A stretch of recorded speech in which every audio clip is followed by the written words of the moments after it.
Caminhos cruzados.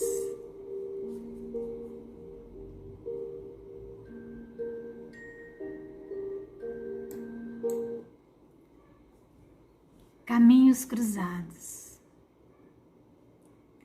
Sabendo primeiro isto, que nos últimos dias virão escarnecedores, andando segundo as suas próprias concupiscências. Escarnecedores. Concupiscências. Segunda Epístola de Pedro 3:33. Caminhos cruzados. São os que cruzam os nossos caminhos. Uma pedra. No caminho havia uma pedra. Havia uma pedra no meio do caminho. Pessoas. Um animal. Quem? De todos os elementos que tentam perturbar as obras divinas, os escarnecedores são os mais dignos de piedade fraternal. Piedade. Essa palavra significa Deus inconcreto, Deus em substância. Então, a piedade fraternal é a presença de Deus de forma visível nas nossas vidas. E os escarnecedores são eles os maiores merecedores dela. Precisaremos. É que são enfermos, pouco suscetíveis de medicação, em vista de serem profundamente ignorantes ou profundamente perversos. O escarnecedor costuma aproximar-se dos trabalhadores fiéis das ideias novas, exigindo-lhes provas concludentes das afirmações espirituais que lhes constituem a divina base do trabalho no mundo. Lembram que eu falei que os textos do Emmanuel, eles têm um encadeamento psicológico? Eles têm. Esse texto, ele se conecta com 2 textos atrás e com o texto anterior também. Há uma conexão. Vamos olhar com calma. É interessante, porém, observar que pedem tudo, sem se disporem a dar coisa alguma. Querem provas da verdade, contudo, não abandonam as cavernas mentais. As cavernas. Lembra das cavernas? Pessoa dentro da caverna não enxerga mais nada, a não ser a própria sombra. E ela pensa que a sombra é a realidade. Precisa sair da caverna. Mas os escarnecedores, eles não abandonam as cavernas mentais em que vivem usualmente, nem mesmo para vê-las, nem para ver a caverna. Querem demonstrações espirituais, agarrados à maneira de vermes aos fenômenos materiais, aos fenômenos psíquicos, aos fenômenos mediúnicos. Estão sempre insatisfeitos. Jamais haveremos de satisfazê-los.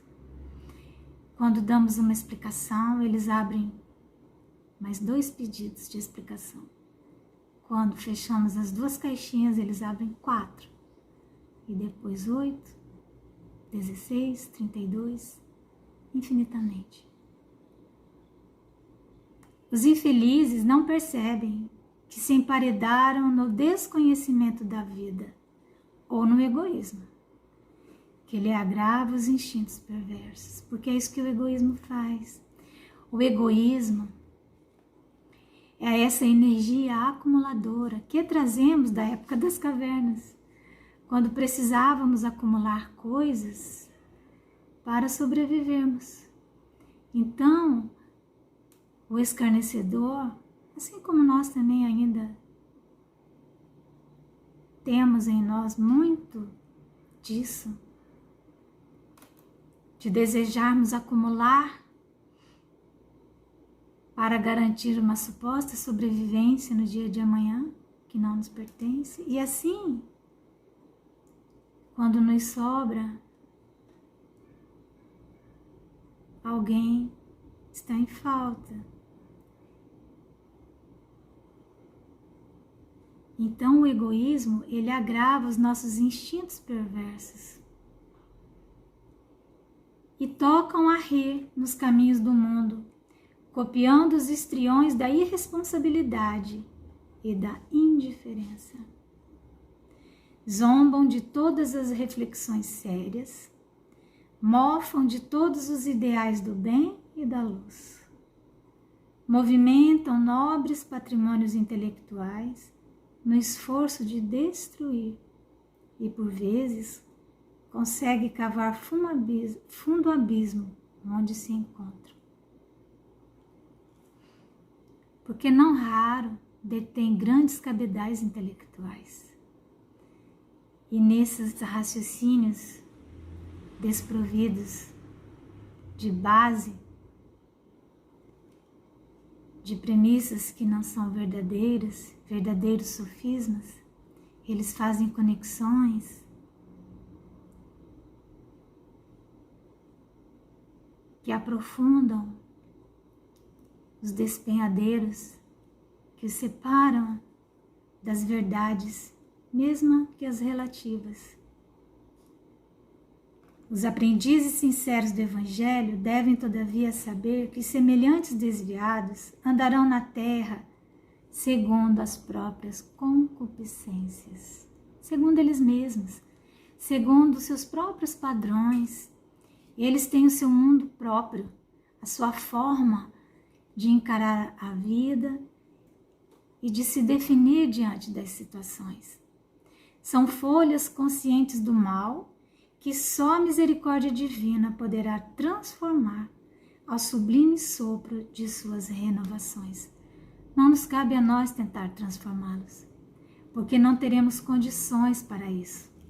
Seremos pisoteados por eles. É como dar as nossas pérolas aos cães e aos porcos.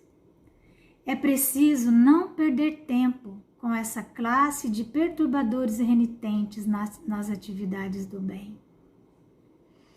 São expoentes do escárnio, condenados a receber as consequências dele. Por si mesmos, já são bastante desventurados. Se algum dia cruzarem-te o caminho, suporta-os com paciência e entrega-os a Deus. Porque muitas vezes os escarnecedores estão dentro das nossas casas, nas nossas famílias, no nosso trabalho, nas nossas atividades, e não sabemos quanto tempo ainda haveremos de caminhar com eles. Então deixemos-los que sigam de acordo com as suas próprias concupiscências. E quanto a nós, vamos seguir a Jesus, desenvolvendo a nossa tarefa, não é? Que assim seja.